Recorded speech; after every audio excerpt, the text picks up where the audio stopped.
Bugatti da França. Alfa Romeo da Itália.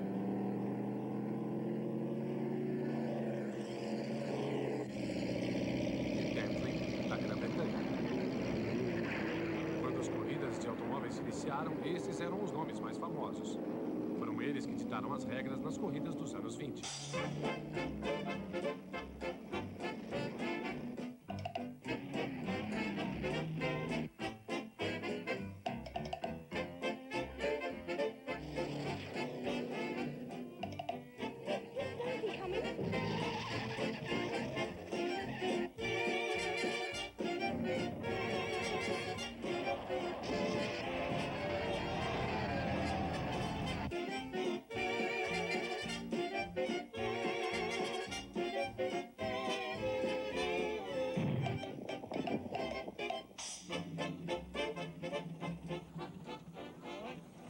No período entre as duas guerras, o autódromo de Brooklands, em Surrey, era a sede das corridas na Grã-Bretanha. Era a Ascot do esporte, um acontecimento ao mesmo tempo social e esportivo.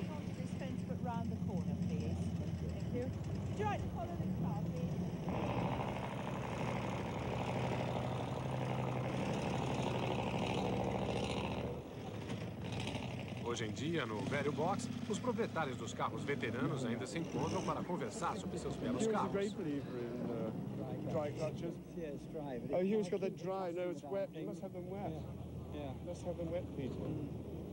Brooklands foi construído em 1907 porque foram proibidas as corridas nas estradas públicas da Grã-Bretanha.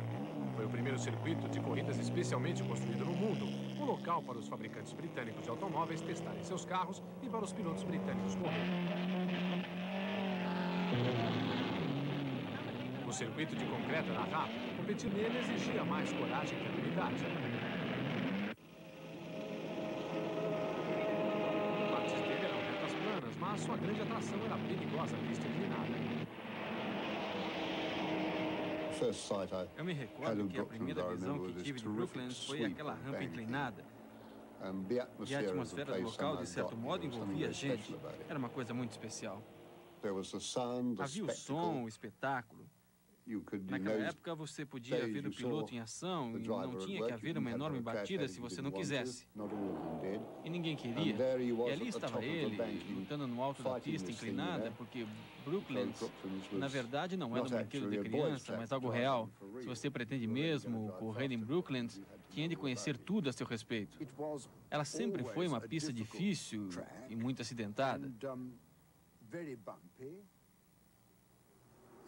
E é claro que para dirigir em uma pista inclinada com um carro rápido, você tem que usar a parte mais alta da pista. E lá não havia espaço para muitos carros. E por isso era perigoso, mas muito excitante.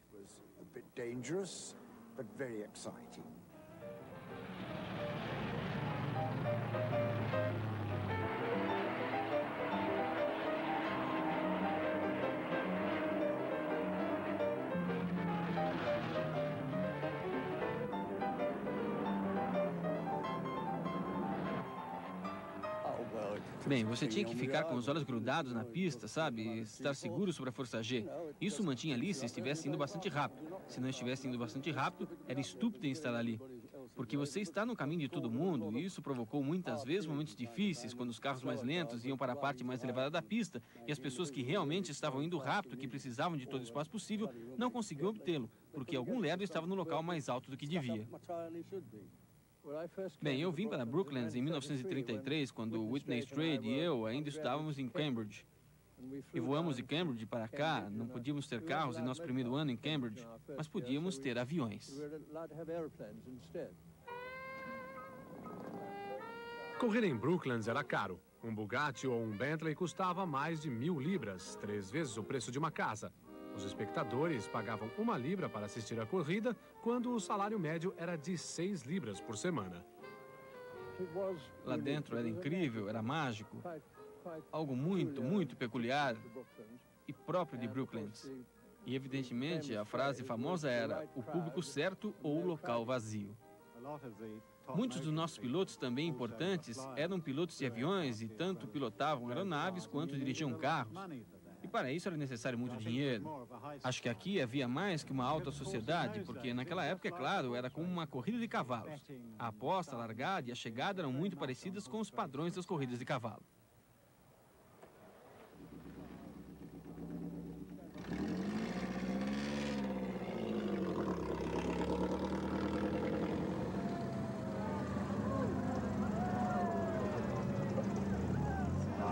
Na época, Brooklands era o único lugar da Grã-Bretanha em que havia corridas de automóveis. Lá era difícil o acesso das pessoas comuns. Os admiradores das corridas da época conversavam no estilo confiante da elite.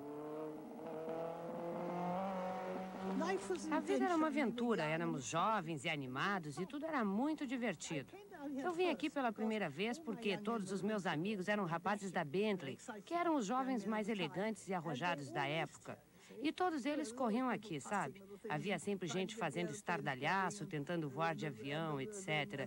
E é claro que correr nos carros, e eles não eram tão bons naquela época, sabe? Estávamos sempre quebrando no caminho se fazíamos uma viagem mais longa ou algo assim. Em uma festa em minha casa, um homem sugeriu que as mulheres não conseguiriam dirigir tão bem quanto os homens. Repliquei que, ao contrário, eu poderia encontrar 9 amadoras que dirigiam muitíssimo bem. A ideia original acabou se convertendo em uma corrida e espero que o prêmio seja bom.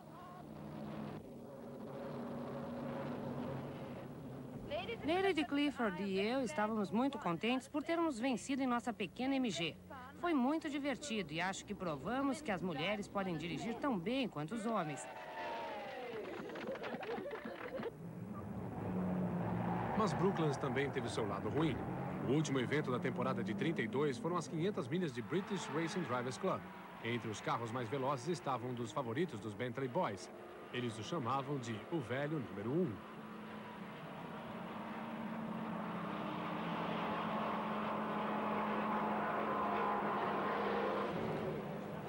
Era dirigido por 2 irmãos, Jack e Clive Dunphy. Depois de uma parada no box, Clive assumiu o volante.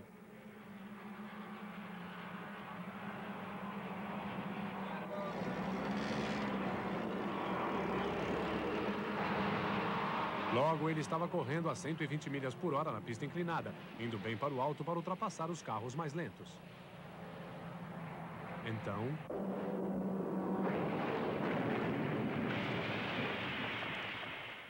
Dunphy morreu na hora.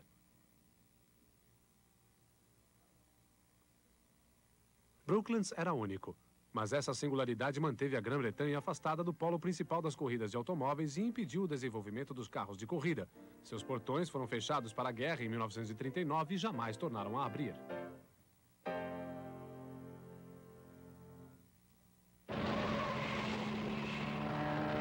Na Europa, ao contrário, as corridas eram realizadas em estradas públicas. Eventos como o Grand Prix da França eram extremamente populares. Os carros eram mais conhecidos pelos nomes dos fabricantes do que pelos pilotos. Tinham uma fórmula de construção baseada no tamanho do motor. A corrida estava mais ligada às condições de uma estrada comum e isso beneficiava o projeto do carro.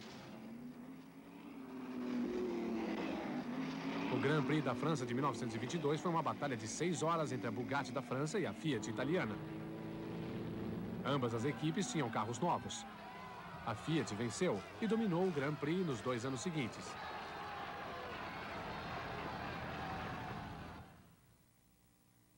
O desafio seguinte foi de um outro fabricante italiano, a Alfa Romeo. Eles haviam conseguido contratar um dos projetistas principais da Fiat, Vittorio Jano. Em 1924, revelaram sua obra-prima, o P2. As características da Fiat eram visíveis. Linhas compactas e aerodinâmicas, com o peso concentrado na parte inferior, na base das rodas. O piloto ficava colocado no fundo, atrás de um motor superturbinado de 8 cilindros e 2 litros. Era o produto de um único cérebro, Vittorio Jano, um dos homens cujos carros podiam ser comparados ao seu caráter. Ele era uma pessoa que tinha uma grande modéstia e uma grande virtude, tanto como técnico, como homem e também como um persuasor de homens.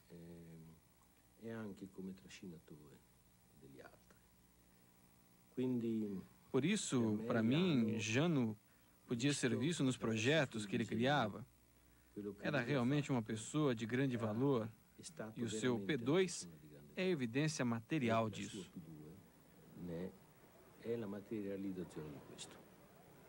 A Alfa Romeo construiu uma equipe forte em torno do P2 para o Grand Prix da França de 1924, sua primeira corrida importante. Para um carro novo, seu desempenho foi excelente e o primeiro carro foi pilotado por Antonio Ascari, seguido por Giuseppe Campari no segundo carro. Na última volta, quase houve um acidente quando o carro de Ascari quebrou, mas Campari assumiu a liderança, ganhando a prova 100 mil francos e uma gigantesca salsicha da Lions.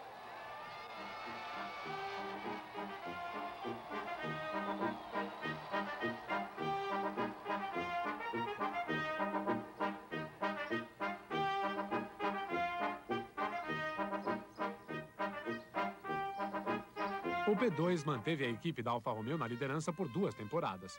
Eles venceram a maioria das corridas e, em 1925, venceram o primeiro campeonato mundial.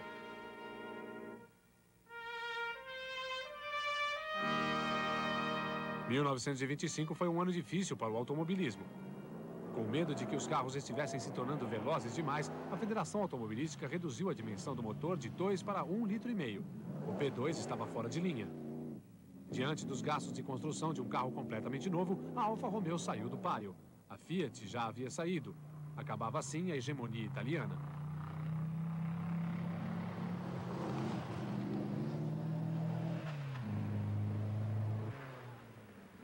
A saída de algumas dessas grandes empresas deixou mais espaço para os fabricantes menores e independentes. Entre eles, destacou-se um projetista italiano que se estabeleceu na França antes da Primeira Guerra Mundial. Um homem cujo nome iria se tornar para sempre ligado ao estilo e à elegância dos carros da época, Ettore Bugatti.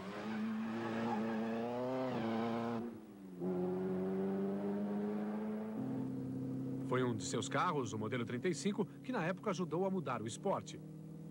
A maior parte dos carros de corrida era construída em pequenos números e dirigida apenas por pilotos profissionais. Bugatti vendeu-os a centenas para qualquer um que quisesse correr.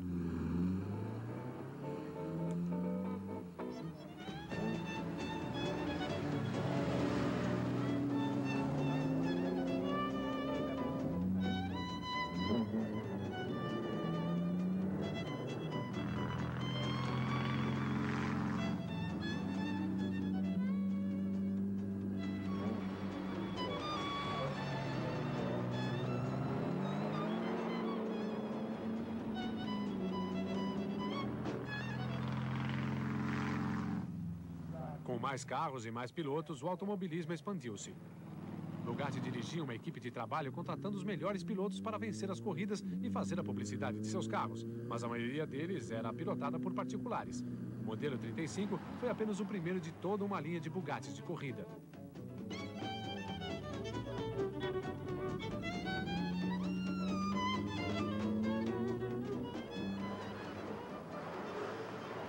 O modelo 35 causou um completo rebuliço quando fez a sua estreia no Grand Prix da França em 24. O que primeiro chamou a atenção foi a sua aparência, seus radiadores diferentes e suas rodas de alumínio.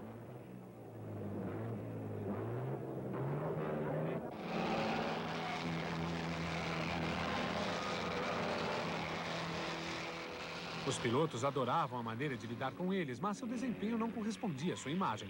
Faltava a eles a grande potência dos Alfas e 3 deles tiveram de ser retirados com problemas nos pneus.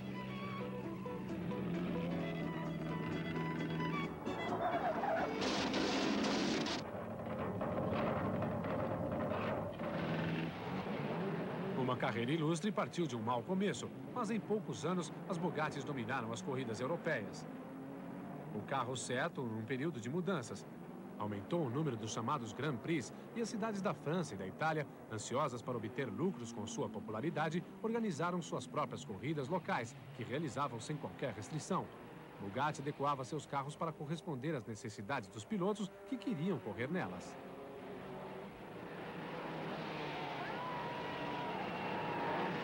O Grand Prix de Mônaco era uma dessas corridas e, em 1929, seu primeiro ano, as Bugattis chegaram em primeiro e segundo lugar. Foi o mesmo no segundo ano, 2 Bugattis na frente, um carro da equipe pilotado por Louis Chiron e um carro inscrito particularmente dirigido por René Dreyfus.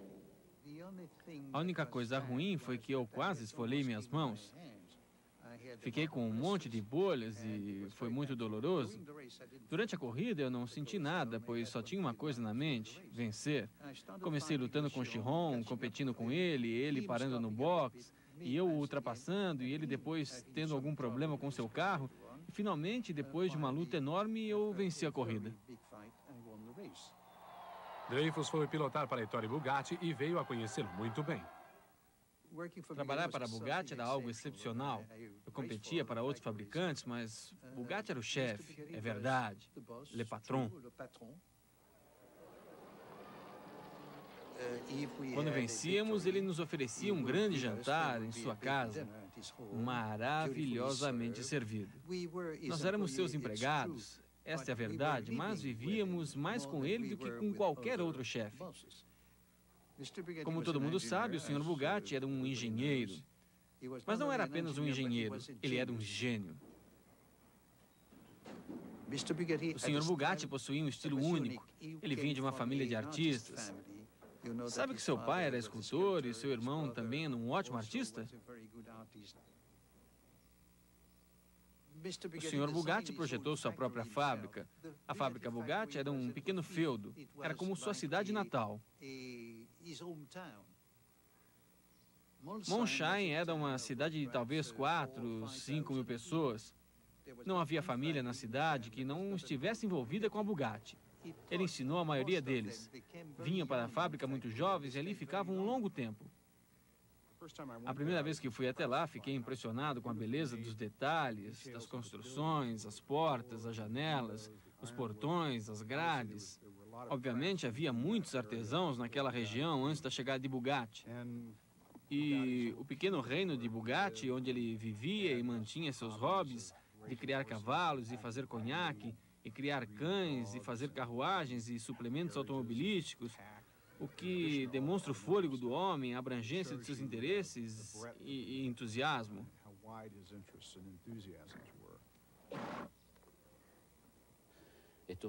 Ettore Bugatti vinha frequentemente ver como o trabalho estava sendo desenvolvido e quando estaria finalizado. Pedia para ver o que havíamos feito. Se o que ele via não era exatamente o que havia imaginado, pegava uma lima, uma alavanca de partida ou alguma outra ferramenta e mostrava o que queria o operário. Eu não quero desse jeito, quero assim. Às vezes, nas oficinas, ele mesmo modificava as peças.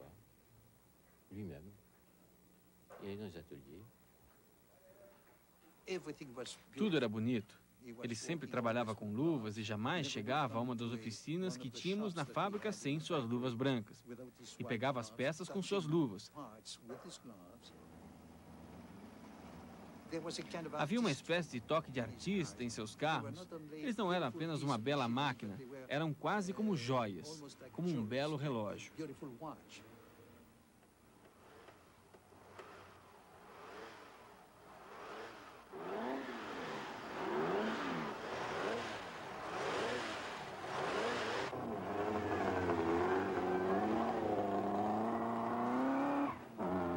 Bugatti era um perfeccionista. Ele também relutava em aceitar críticas e quando alguém sugeriu que ele melhorasse seus freios, disse: "Faço meus carros para correr, não para parar."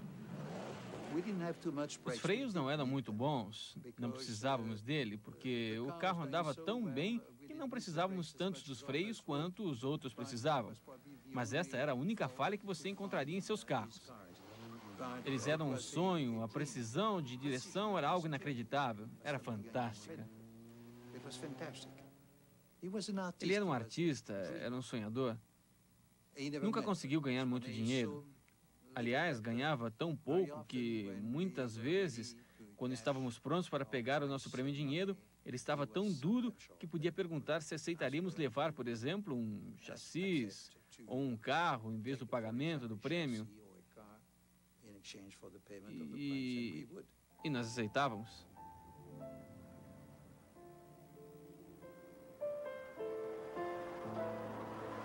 Assim como seus sucessos nas corridas, Ettore Bugatti projetou alguns dos mais primorosos carros de passeio jamais construídos.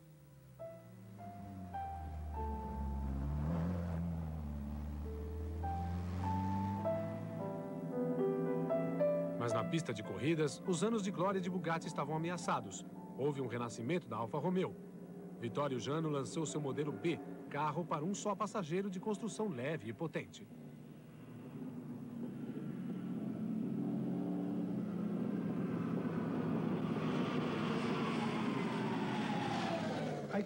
Posso lhe dizer que ele foi realmente um gênio do automobilismo.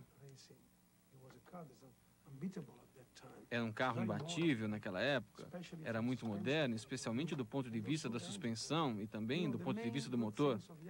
Sabe, o maior talento do Jano era para projetar coisas simples. Em minha opinião, isso é a melhor coisa que se pode fazer em um carro de corrida. Seu carro foi um grande exemplo de carro de corrida daquela época, possivelmente um dos melhores. Os novos Alfa conseguiram competir com os últimos Bugatti pela primeira vez no Grand Prix de Mônaco, em 32. No circuito cheio de curvas, a velocidade era menos importante que a direção e o modelo B superou seus opositores nas curvas. Nas mãos de dois pilotos talentosos da época, Stasio Nuvolari e Rudolf Caracciola, as Alfas conseguiram o primeiro e segundo lugares. Bugatti foi derrotado em Mônaco, pondo fim a uma era.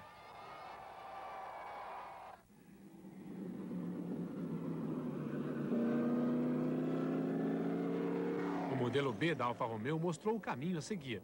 Foi o primeiro carro de corrida apenas para uma pessoa bem-sucedido na Europa. A Itália estava presente no topo. Durante 2 anos, ganhou a maior parte dos principais Grand Prix.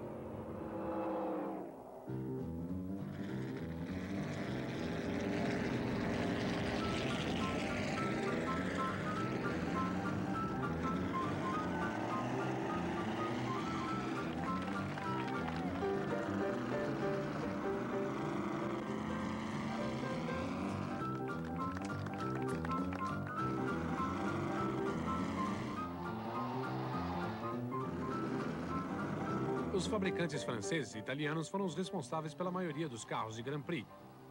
Os fabricantes britânicos não pertenciam ao mesmo grupo, mas a Grã-Bretanha tinha um carro para se orgulhar, o Bentley.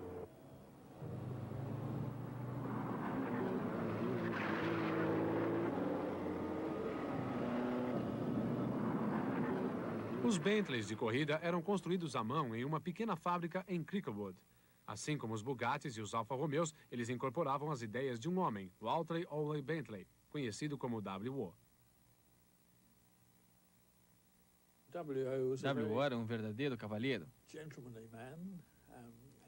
Era um homem de poucas palavras. Podia ser considerado, até certo ponto, convencido, mas isso não era totalmente verdadeiro.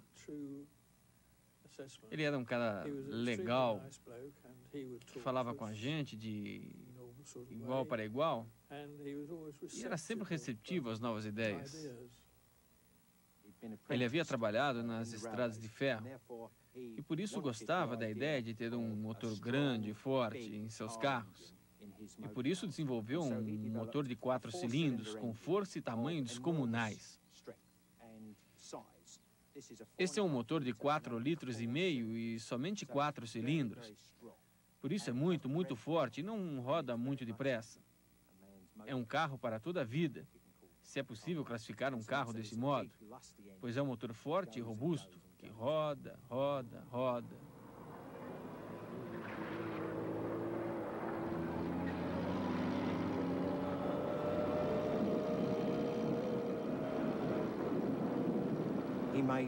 Ele construiu cada cilindro para ter 4 válvulas, 2 de entrada e 2 de saída. Coisas que os carros japoneses atuais apresentam dizendo ter 4 válvulas e todo mundo acha que é novidade, este homem já realizava em 1919. Mas acima dessa força básica, ele colocava os elementos da corrida, que faziam o carro manter altas velocidades e assim vencer competições como Le Mans. A maratona de 24 horas em Le Mans era a grande especialidade dos Bentleys.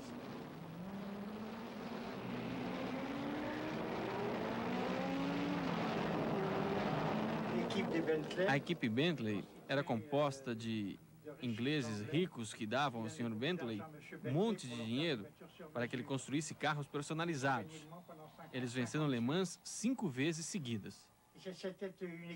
Era uma equipe à parte, era um prazer observá-los chegar juntos, um atrás do outro, com seus grandes compressores. Os rapazes da Bentley venceram em 27, 28 e em 29 conquistaram os 4 primeiros lugares. Aqueles caras não estavam interessados em ganhar dinheiro. Eles já tinham montanhas de dinheiro. Mas estavam muito interessados em vencer corridas. E por isso competiam. Nós dois estamos muito contentes por termos vencido esta maravilhosa corrida e achamos que vocês todos são ótimos por falar tão bem da gente. Sim, concordo plenamente. Tudo o que eu quero agora é um drink.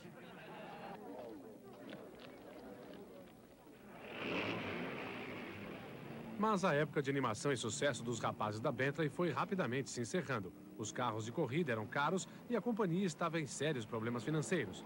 Eles venceram novamente em Le Mans em 1930. Os pilotos eram Glenn Kidston e Wolf Banato, que esconderam os problemas que a companhia estava enfrentando atrás de uma máscara de confiança. Bem, não temos ninguém com quem competir, exceto nós mesmos. Foi apenas um passeio, não é verdade, Glenn? Isso mesmo. O sonho de W.O. Bentley estava acabado. A companhia faliu e foi incorporada pela Rolls-Royce. Os Bentleys e os homens que os dirigiam agora faziam parte do folclore das corridas de automóveis.